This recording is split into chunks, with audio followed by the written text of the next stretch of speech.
Welcome to Salaam Nerds Podcast. We do reviews and recaps of your favorite TV shows, movies, and current events. Yo, it's the Salaam Nerds. My name is Steve, aka Watch Me Eat. I'm here my boy Chad. We drop live episodes on YouTube on Sundays, Tuesdays, and Wednesdays at 10:30 p.m. Eastern. Thank you to all our supporters. Please help us by subscribing and leaving a good review on Apple Podcasts and Spotify. All episodes can also be found everywhere podcasts are found. Yo, Salaam Nerds. It's your boy Neebs, aka Watch with Neebs, and I am here with Rusty. Welcome to the show. How are you doing? What's up? Happy New Year. Happy longest month of the year. It is a long month, man. It is crazy long. How you been? I'm okay, man. It's been a time. Let's just say that. For those who don't know me, I'm in the DC area, and let's just say we've been seeing some things. Yeah. Lots of changes happening over there. Not so good. Yeah, we'll save that for another podcast. Yeah. We'll save that for the Sunday podcast where we air all of our grievances. Oh man. But welcome everybody to the show. We are doing a recap of the part 2 of Skeleton Crew. We did part 1 a few weeks ago. Then we went on a little bit of a hiatus, and then we came back, and now we're doing part 2, episodes 5 through 8, including the finale. Overall, Razi, what did you think of the show? I love the show. My kids were actually just about to make a guest appearance on Salaam Nerds, and I watched it with them, and it was amazing. It was great to it was like the most Star Wars show that you could ever hope for. And to watch it with them, they were so skeptical, but they loved it. And especially, the kids and everything. They're about probably close in age. So it made it such a joy. That's great, man. I really, really enjoyed it. And listen, I like the fact that they're making Star Wars that are for everybody. Because, The Acolyte, I know a lot of people loved it. Wasn't for me, but this one is definitely for me. It gave me the Goonies vibe, Indiana Jones, all this stuff that I really, really love. And I think everything was just I love the way they wrapped it up. It was fine. I didn't need anything more. I didn't need crazy cameos. I didn't need any Darth random person here. I like this. Yeah, Darth Jar Jar. It was if Darth Jar Jar would be anywhere, he would be at that's the only place. Yeah, he would. 100%. One of the cooler things about it is we learn about Tech Renard, which is the pirate who basically had the ship, the Onyx Cinder, before the kids got it, and his name is actually backward, Donner Cat, which is probably a reference to Richard Donner, who did the Goonies and Superman and all these movies, and Cat is probably a reference to Kathleen Kennedy. So that's where they got his name from, which I thought was really, really cool. And he's probably the only person in this show that we got some lore about. He's a new character that's been discussed. He was this pirate back in the day. He had a mistress. She betrayed him. And then somehow he landed at Atten. My theory is his mistress was probably Wim's mom. That's my theory.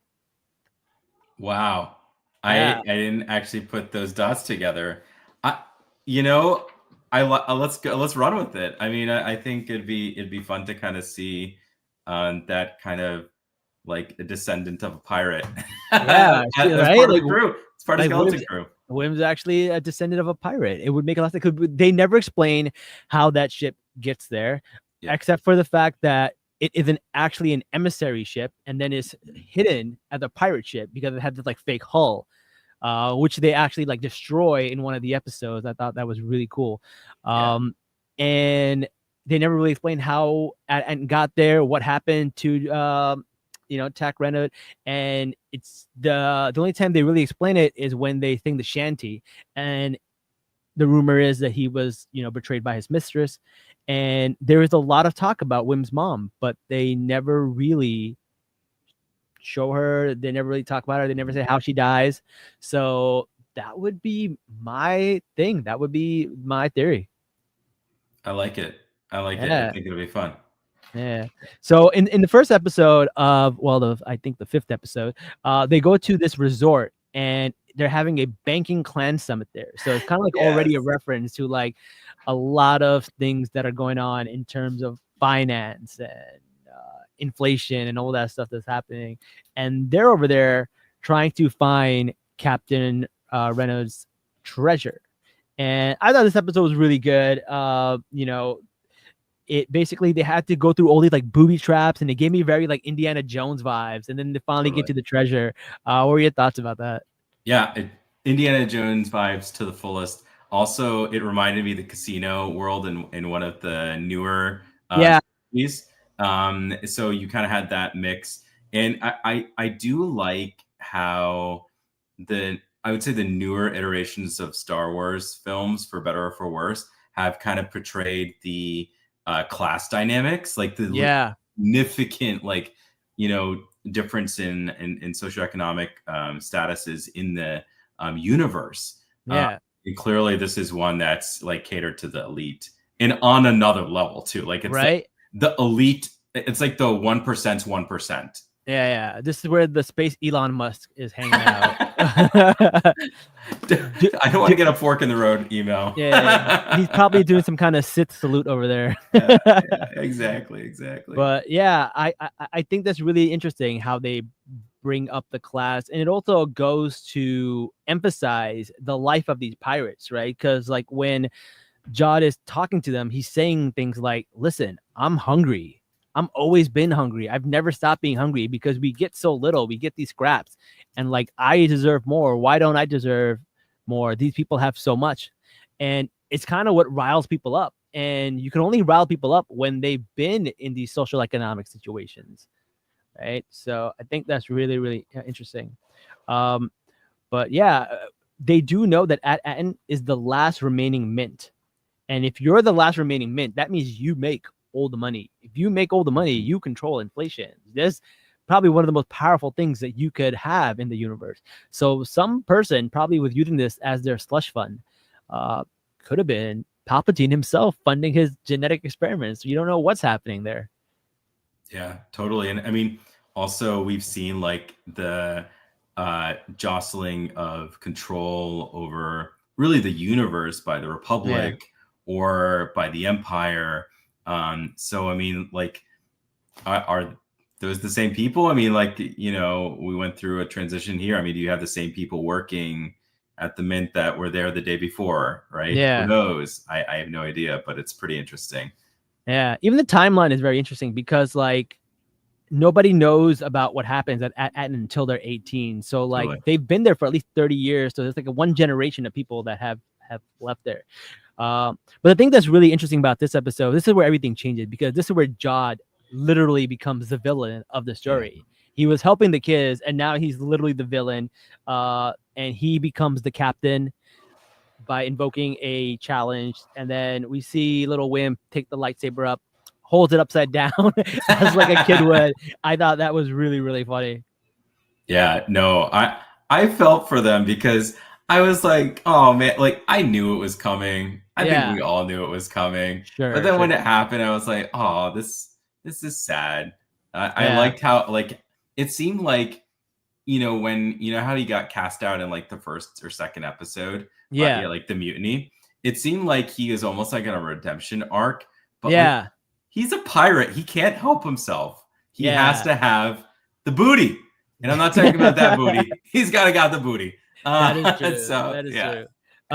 This episode was directed by the director who is going to be directing Thunderbolts. So I really like this episode. So it's kind of giving me hope for Thunderbolts. Totally. Yeah, I like the vibes for Thunderbolts. So this should be fun.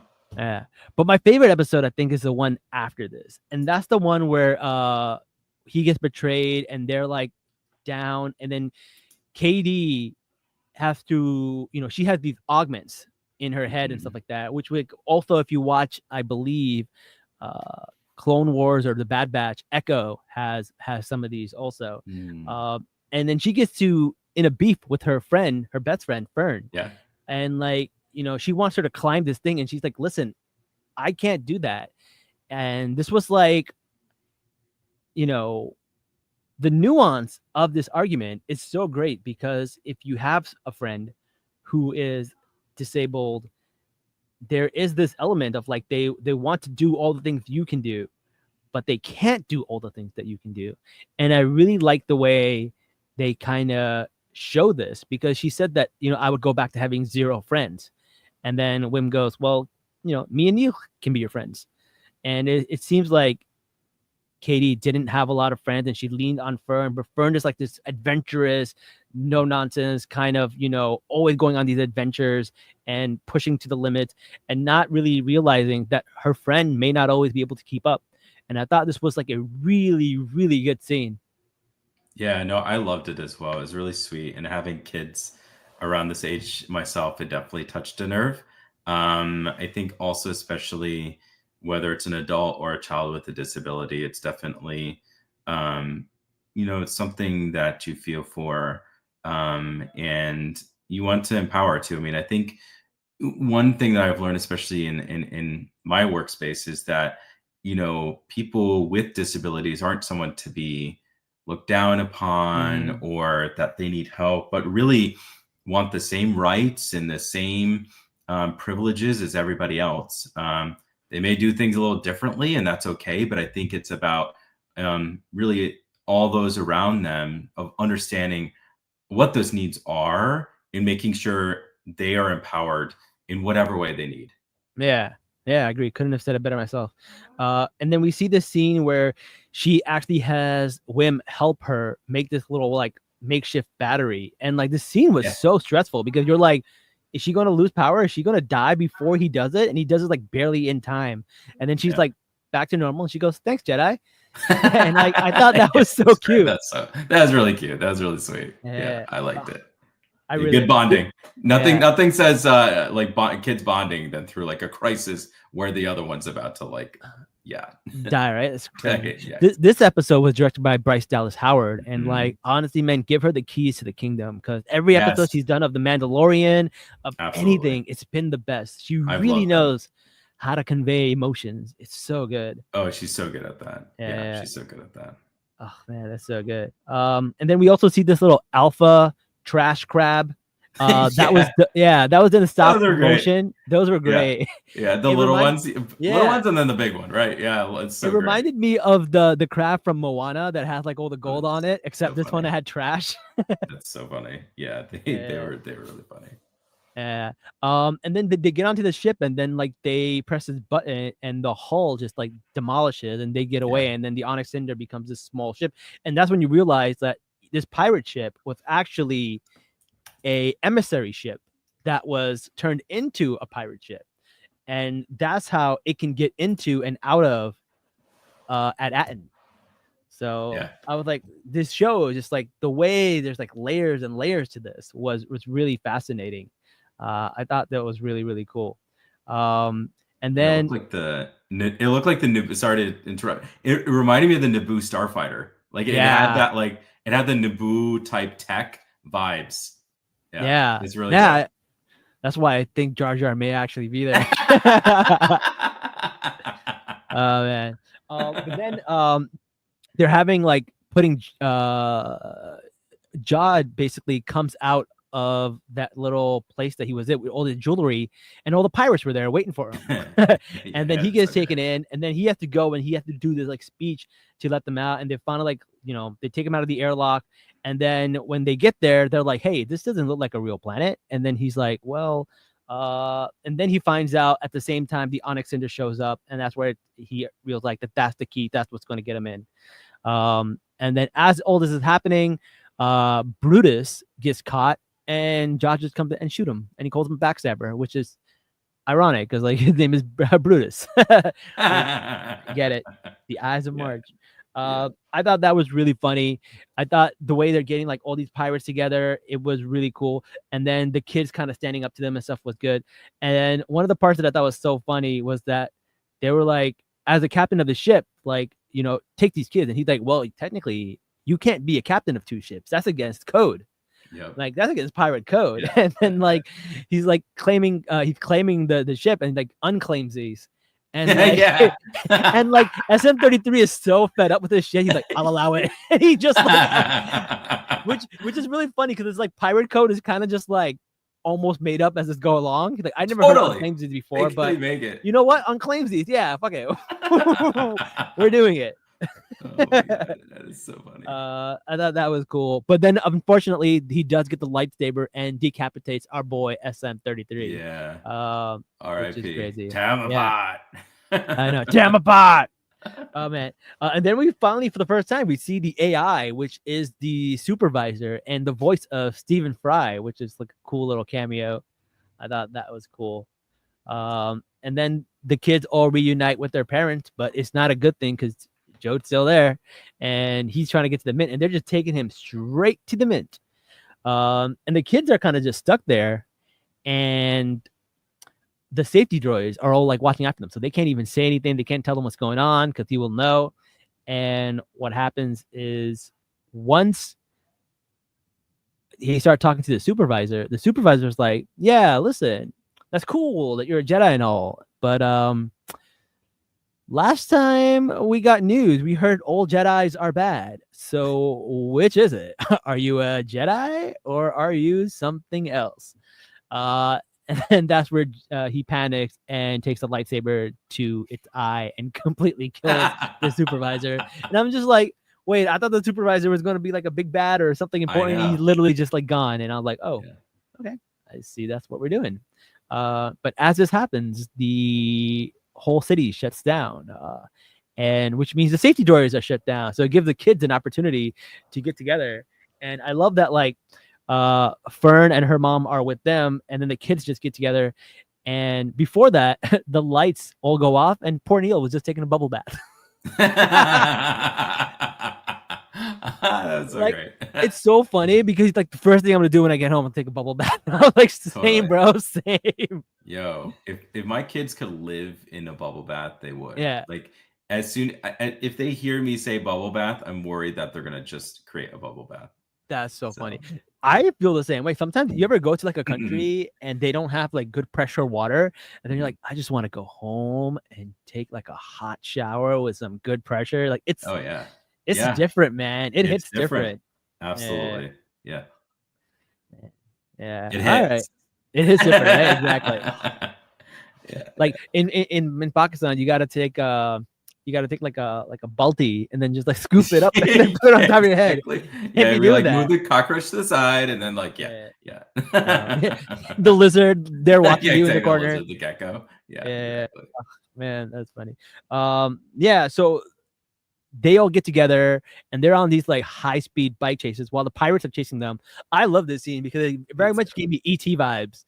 Yeah, man. Oh, totally. I was like, they're going over the moon. We're gonna see that shot like ET. I know. We almost did because they did show the moon, but they didn't show them going over. And I was like, oh, they almost got it. They almost got it, man. It was fun to watch. Yeah.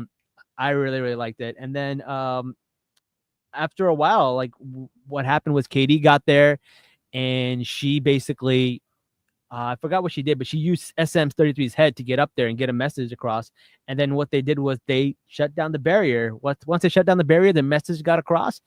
They were able to get it to everybody. And the thing is, like, at one point, they're like, okay, we did this and someone can come help us and save these people from stealing our money. But on the second hand, now they're exposed to everything. And the one thing that I really liked was when Fern was talking to her mom, and she was like, listen, no matter where we went, even if we went to the worst place, there were always good people there to help us. And I thought that was really good. That was such a good line. And then you realize that's the point of the show. That's the message they wanted to get across. And the way they pulled that off, I was like, oh, man, they waited for the sweet moment, the sweet spot to drop that. And I was like, damn, this show is good. Like that was one of my favorite parts of the show, and it really just like pulled everything together. And then you're like, okay, cool, this is fun little adventure for kids, but that's the message. Like no matter where you are, no matter how horrible a place may seem, there will be always good people there. And it's almost always the kids too. I think about this with all the things happening in the world, how like innocent my kids are, and how all Yeah. kids are, no matter where they are, kids are innocent. Hmm. And when you hear about horrible things happening to kids, that like tears you apart. Yeah. But I think the the great thing about this show in that moment especially is that the kids are teaching the parents, Yeah. right? In every single circumstance, the kids are Yeah. teaching the parents. And I really like how they did that, because I thought when they would come back, oh, kumbaya, whatever. But like this was a very sweet moment that it's you have this kind of like hard bureaucratic leader that is like kind of softened by what her daughter says, and then same with Wim and his Yeah. dad. You know, Yeah. No, I totally agree with that. And it makes so much sense for this to come from like kids, yeah, because like it reminds me of the quote from Mr. Rogers. I don't know if you've heard this quote before, but there was a quote from Mr. Rogers that said like whenever there's a tragedy, no matter where you are, you'll always see people helping some people. yeah, yeah, Like giving blood or like, helping people get to safety. There's always good people around. So when things are bad, you just got to focus on the good. You got to focus on the good people because they're always there. They're always around. yeah. No, absolutely. I think So, it's a tough world, but I think and I hear it in your voice, and I think you and Jazz are two of those good people too. I think we appreciate you doing Salaam Nerds for so many of us that never had a space. So I mhm. think even just you creating this platform and talking about these beautiful stories that certainly are fantasy, but they touch our hearts in ways that help us in our lives in some dark moments. So again, we appreciate you, and you're bringing goodness back in. And I think through this show, like it's kind of helping us realize the importance of this. Yeah. No, I appreciate you saying that. And this show more than most, because even in like I think fourth episode, you could see half these kids were in war, Yeah, on that other planet, and it's really reminiscent totally, of like some of the stuff that's happening here. totally, So no kid totally, should have to go through that. So it's absolutely. really really interesting. But one of the things that we do learn here is we get a little bit of Judd's backstory, right? Crimson Jack, whoever he wants to go with. But before, he was found by a Jedi who was training him, and then she was killed in Order 66. Yeah, And one of the most interesting thing about that, and these are, I guess, rumors online, but the actress who filmed a scene was Palestinian. no way, Yeah. So amazing. if you read the book that Wim is reading, there was a Jedi called Jedi Lena. Oh wow, that's crazy. And it's going to turn out that the book that he's reading is about the Jedi that found Judd. God. Wow. So it all connects together. And she Yo, filmed, and then the actress is Palestinian, and she filmed the scene and everything, and she said it was cut out. And people are like, she was definitely the Jedi that found him. wow, that's crazy. I obviously like it makes you think like obviously was it cut because of political reasons, or other reasons, right? But it would be nice if they take that and they either if they do a second season or maybe a spin-off. Like how like you have one shots for comics. Yeah. Like wouldn't it be cool to have like a one shot for that story? Yeah. And then it would kind of put things together. It'd be pretty beautiful. It would be cool. It could because you could see like how some Jedis end up like Cal Kestis from the video game during Order 66, and then some end up like Jod could have been like one of the kids that Anakin was in the room with, right? For all we know. Totally. So it's crazy. But yeah, I really like getting that backstory. I wish that scene wasn't deleted. I think for representation, but just for storyline, I thought it was really great. It could have given us more. It could have given us figure out why they're. The only thing about this show is they win, but like Jod's still there, and like I think you're supposed to expect that he gets away, but you're kind of like also how. Yeah, they don't really tell you. So like to me, it's like almost implying we need another season. We need to know what happens, but I don't know if it's going to get one. because I don't know how it's doing in the ratings. I don't think it was doing that well, which is very interesting because it's one of my favorite Star Wars thing, which is ironic because almost everything I love about Star Wars doesn't have any of the Skywalkers in it. That's crazy. Yeah, Rogue One, right? I love Rogue One. I love Rogue One. I love Andor. Yeah, same here. And I love the Mandalorian. Well, and then I started liking the Mandalorian less the more they started putting Skywalkers in there. Yeah, totally. I think I couldn't agree with you more. I think you don't have to go back to kind of the core Skywalker saga to make something incredible like Skeleton Crew. I'm surprised about the review. Honestly, I think it's like super subjective. And some people I don't think the reviews are the problem. I think the reviews were fine. I think the ratings were the problem. Okay, I see. Like, Rotten Tomatoes is 92%. Yeah. And IGN is like 8 out of 10, but IGN. Yeah, I think the reviews weren't the problem. It was just the viewership, which is ironic because the Acolyte was the opposite. Acolyte actually had good viewership, bad terrible reviews. Oh, it was so bad. Yeah.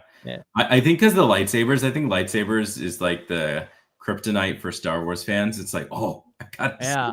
In this show, there was only one lightsaber, so you felt the scariness of it more. Like every time he like used it, you're like, oh shit, something that's gonna happen. It's totally the only one there, so it has so much power. Do you think that the lightsaber belongs to somebody that we know that we've seen in the broader like Star Wars universe?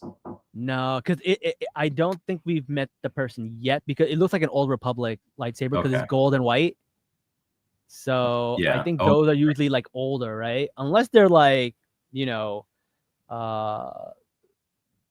somebody who's like a guard, right? One of those Jedi guards that use the white and gold ones. Could be that. I don't know. Yeah. But I don't know. It's always interesting to see like where these lightsabers come from because everyone picks out a lightsaber. They all belong to somebody. They do. Yeah. I don't know. Maybe it'll belong to Wim. Eventually. Or Darth Jar Jar. Or Darth Jar Jar. Jar Jar's just vacationing in Atten. He's the real supervisor of the entire show. Yeah. The AI was a distraction. Misa don't like these kids. That's so funny. That really was the highlight. If that happened, I would have been like, that's it. Retribution for redemption for Jar Jar. That's dark. For Jar Jar, that would be insane. That would be the most. Wouldn't that be the craziest thing? I think that actually would bring the viewership up of any show. Jar Jar just randomly shows up. Well, people don't know this, but there already is a Darth Jar Jar in one of the Lego Star Wars movies. I know. Yeah. That's like what I was watching. That they actually did it. Yeah, exactly. That's so funny. All right, well, that's the end of this episode. I feel like we covered everything. Overall, really, really like the show. I wish we get more of it. We may not, but it just might be one of those standalone shows that are just really, really good that you can just enjoy with your kids.